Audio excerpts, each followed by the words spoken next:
Hi, welcome to Richard Kabili YouTube channel, and for today's tutorial, I will be teaching you on how to turn on and off item activated haptic and voiceover on iPhone X. But first, kindly subscribe to this channel and don't forget to hit the subscribe button and the bell to notify you for the new updates. And let's start.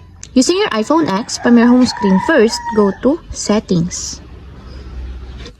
Then in the settings, scroll down and find the accessibility, then tap.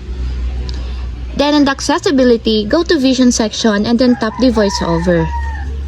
Then after that, in the voiceover, scroll down again and then tap the audio. Then after that, in this part, in the audio section, tap the sounds and haptics. Then in the sounds and haptics, scroll down and go to interaction section and then tap the item activated.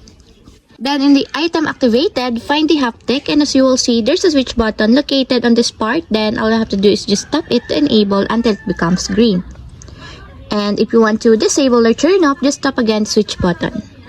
And that's it. We have successfully turned on and off item activated haptic and voiceover on iPhone X. If you have a question, you can comment down below, and don't forget to hit the subscribe button and the bell to notify you for the new updates. And thank you for watching!